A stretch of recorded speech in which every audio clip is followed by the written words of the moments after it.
All right, I'm Ryan Curran, and this is my critical assignment for Kinesiology 363. And today I'm going to be demonstrating a lesson for a second grade level, possibly a third grade level. And I'm going to be doing an introduction to some motor skills that will help with the beginning of learning how to juggle. And I have my good friend Cody in the back. He's going to be playing the role of the second grader today. And to be honest, he's not very far off from second grader anyway, so he fits the role perfectly. There's also a rooster crowing in the background, so enjoy that. So anyways, we're going to start off, and I'm going to demonstrate what the lesson is going to be, and I'm going to be back there, and Cody's going to be facing me, and we're going to start it out. So here we go. And Merry Christmas. All right, let's Happy Holidays. Happy Holidays. It's a Christian school. I can stand right there. Also, Cody has no clue what lesson we're doing, so it's going to be brand new. The same way I would be teaching a student for the first time, it would also be brand new. All right, so Cody, I want you to stand here. I want you to face me. I have handed out a ball. It's a softer ball. It's a little bit lighter too, so it's easier for learning how to juggle and to do tossing with. I wouldn't recommend doing it with a harder ball. Heavier ball would not be good for this exercise, especially at the second grade level. All right, Cody, so what I want to start with first is the ball in your hand. Do you know which hand is your dominant hand, right or left? Right hand. So I want you to start with the ball in your right hand. And what we're going to be doing is we're going to be starting out with some basic activities. We're not going to be juggling today, but it's going to eventually lead up to the motor skills that we need to learn to know how to juggle in the future, okay? And the good thing about a lot of these motor skills that we're learning today is they cross over, not just juggling, they'll cross over for a lot of other sports and activities you might do anyways. So we're gonna start off, put the ball in your dominant hand, which we just said was your right hand, the hand you're right with. And I want you to start by tossing the ball up, and we wanna go a little bit above the head and catch with two hands, okay? And it's important that when you toss the ball up and when you catch with two hands, it's important to not let the ball hit against your palms like that. You want to toss it up, and you want to have the ball, you want to go down with the ball. Another option is to toss it up and have it come cradle into your body, but you want to avoid having hard, flat hands. You want to toss it up and make it nice and soft, okay? So toss it up with your right hand, catch with both, okay? Good. Good. Yeah, the second one was better. The first one, when he demonstrated, he kind of just let it hit here. And what I would say is I would really put an emphasis on soft hands, letting the ball come into your body like that. And a lot of different students, especially at such a young age, they're going to have different skill levels. Some kids will be dropping the ball a lot. A lot of kids, this will take them time to, actually understand and do the activity properly. A lot of kids too, and you need to emphasize not to throw it up really high like this, because a lot of kids want to do that. Some kids who might be uncomfortable with the movement might be doing very short, shallow throws like that, which is also something you want to steer away from. You really want to get just over the head, catching with two hands, just over the head, catching with two hands. Another main part too is having kids spread out enough so that if somebody does throw it and they go to run into their partner, they're just, aware of where their movement is. And the big thing as a teacher that I would be doing is spreading them out maybe 5-6 feet. If you have enough room in a blacktop, that shouldn't be an issue.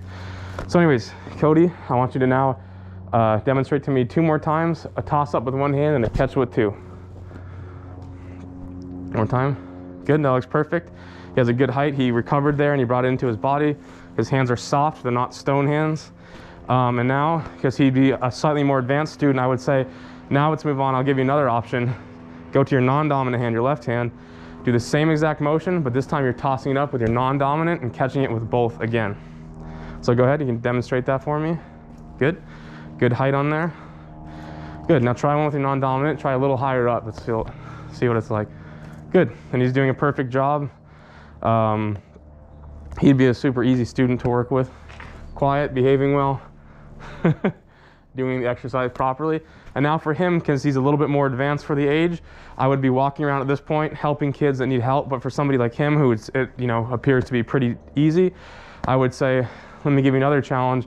I want you to throw up with one hand catch with the opposite hand, single hand. And that's important for juggling, because when you're juggling, a lot of the motion is back and forth, one hand at a time. There's not much two hand. That's just a very basic starting position.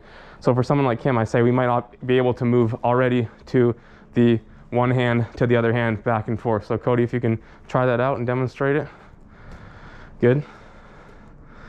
Nice. Do it a couple more times. Start with the left hand, go to the right hand, back to the left hand. Awesome. That looks great. So that's what you would hope for in a situation like this. And obviously you're going to get some kids who are, you know, throwing it too high or throwing it and dropping it. And you know what, if somebody is struggling with throwing it and catching it with two hands, another option you could tell them is if they need to adapt it for them a little bit, you can tell them to toss it up, let it bounce once, and then catch it on the ground. That gives them a little bit more time to actually watch the ball and to get their eye-hand coordination with, you know, congruent with one another, so they can toss it up high, go, catch it. That'll be a little bit easier as long as the balls are bouncy enough. So at this point, working with a group of a full class, 30 to 60 kids, there'd be a lot of walking around, making sure that the kids are doing it properly. A big thing is those stone hands, making sure they're grabbing it and bringing it into their body.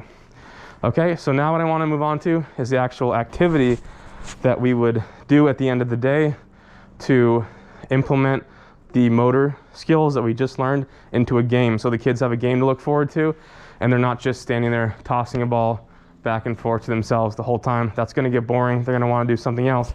So let's take those motor skills that we learned and bring them into a game. So what we would do is I would have kids starting out. I'd do teams of 2, and this is called an egg toss, right? So we all know the classic egg toss. You toss the egg, or water balloon toss, very similar to that. And the effort, or the goal, is to not drop the ball or to not crack the ball when it's thrown to you. Now the biggest adjustment that I want to make is when you're doing it at school, you don't want to have kids dropping the ball once and then being out, because they might have to sit and wait for 5 minutes. And you want to have the kids active, keep on going. So what I would do, instead of having them just being out, is I would say, okay, keep track of how many times you drop the ball. And at the end of the 5 minutes or 4 minutes, or maybe I do 2 minutes, depending on how long I feel like it's taking the activity. At the end of that, I would say to keep track of how many times you've dropped the ball. And then I would give a winning team, tell them they get a good job, and to kind of keep an eye. Hopefully they're being honest about it. And you can even have them count out loud how many times they've dropped the ball, to keep track of it. And at the end of the game, who's ever dropped the ball the least amount of times is the winner. And that way everybody stays engaged. People don't drop the ball and sit out for the remainder of the time. So now I'm going to demonstrate to you how we would do egg toss, or if you want to call it water balloon toss, that would also be applicable. That would make a lot of sense. So obviously we only need one ball, so I'm going to set my ball on the table right here. And we would start, and I would line up. I would make teams of 2 very quickly, so we're not wasting time. And then I'd line it up. I'd have one line all the way down there, half the class on that side, half the class down here facing this side. So Cody, if you could come in a little bit closer right there so I can see. So we'd start relatively close, especially for a 2nd grade group. You don't want to start very far back, because you don't want to know what their skill level is, what their limitation is. So we'd start, and I would say round 1, we're just going to do a one-handed toss to a two-handed catch. Nothing fancy, no offhand throwing, no one-handed catches unless you have to grab it. So I'd say one-hand toss to two-handed catch. So we'd start like that, start very close, and then I would say, okay, toss back. Once I've seen everybody's throwing the ball over, I would toss back to him, and that would be successful. So you do not drop the ball at all. There'd be no points you're keeping track of. You're still at 0. And then I would say one person take a step back, and I would have the person make sure it's the same line that everybody is on, that line is taking the step back. So I would take a step back here, and I would say, okay, first line throw, one hand, catch with 2 hands, and then we wait, make sure everybody's throwing the ball over, and then I would say, okay, throw it back. It'd be 1 hand to 2 hands. And now I'm going to go to frame, but I have my GoPro on, so I'm going to transition to that. And then I would take another step back, 1 hand to 2. And then I'd throw again, 1 hand to 2 when the teacher says it's okay. And then we do a step back, 1 hand to 2, 1 hand to 2 throw. And then maybe, depending on how much time we have, I'd start saying take 2 steps back if I feel like they're doing really well, and throw it, one hand, two-handed catch, one hand throw, two-handed catch. And then we go pretty far back, eventually, you know, ending up maybe 20 feet apart or so, depending on their skill level. And then again, it is second graders, so you are gonna have a lot more balls that are being dropped and a lot more people keeping track of score. So for example, if Cody threw it to me, good throw, and I missed it and dropped it like that, try to go for it, but I missed it again, that would be 1 point for us, and it would actually be kind of like golf. You don't want more points, you want less points. And then what I would say, depending on how much time we have left for the activity, how smooth the class is going, I would say, okay, now let's do a little more advanced version of what we just did for the egg toss. And we're gonna throw it with one hand, and we're gonna catch with one hand too. So you can catch with either hand you want, but throw with your dominant hand. So I'd say begin, then throw it with one, catch it with one. Throw it back with one, catch it with one. Then we just do the same exact thing. We take a step back, throw it with one, catch it with one, throw it with one, catch it with one, take a step back, so on and so forth. One-handed catch back and forth as I'm demonstrating, all the way until we get back about maybe 15, 20 feet, depending on how I feel their skill level is for that second grade class. And if I really wanted to add something else on, if I felt like there was maybe 5 minutes left in class, I could do, excuse me, I could do the same thing that we did with the tossing, where now we're doing non-dominant throws to the non-dominant hand. It might get a little bit too advanced for second graders, but for some of them it might be a fun challenge. Even if they are dropping it most of the time, it might be fun to, you know, throw with the left, catch with the left, back and forth. And as grown adults, it doesn't look as exciting, but in that age group, this is a pretty important motor skill to develop that definitely does help with juggling, because that's the motor skill that I chose to work on, but it also helps a lot with other sports and motor development. And my GoPro just ran out of battery, so it's perfect timing. So to wrap it up, I'd probably say to the class something along the lines of, okay, so what today we learned was how to toss a ball in the air with your dominant hand to yourself and catch with 2 hands. And then we learned how to toss the ball in the air with your non-dominant hand, catch that with 2 hands. And then some of you, we worked on throwing a ball up in the air with 1 hand, catching with 1 hand, back and forth. And then I could, if I had 3 balls, kind of do a light juggling demonstration so that they understand why the importance is of this lesson is, and how throwing from 1 hand to the other will eventually apply to doing juggling.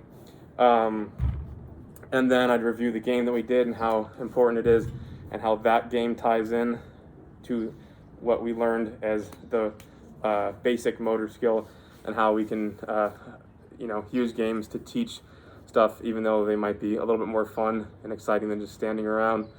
And then I wrap up the lesson by saying, okay, this is what we learned today. Next week when I see you, or in 2 days when I see you, we're going to build on top of that. And we might do some more in-depth. We might go back over some of the things I think some of the kids may have struggled on, or might repeat that game, or might do a more advanced version of that game. We could have 4 people set up, and instead of just passing it back and forth between 2 people, we could be doing a counterclockwise or clockwise motion around the square. So something like someone throws it to you from the right, you pass it off to the person on your left, and vice versa. Or we could do a game where I would call out which direction to throw it. I could say throw it to your right, and everybody has to toss the ball to the right, catch one from their left. And then we could do, tossing it diagonally through. And then eventually down the line in the lesson, all this would, come together, and we'd start to learn some more basics and start to build on tossing and 2-hand catching, and tossing and 1-hand catching. So that wraps it up. And once again, I'm Ryan Curran, Kinesiology 363, Dr. Stephen Prewitt, and this is my CAP assignment. And hope you have a happy holidays, and thanks for watching.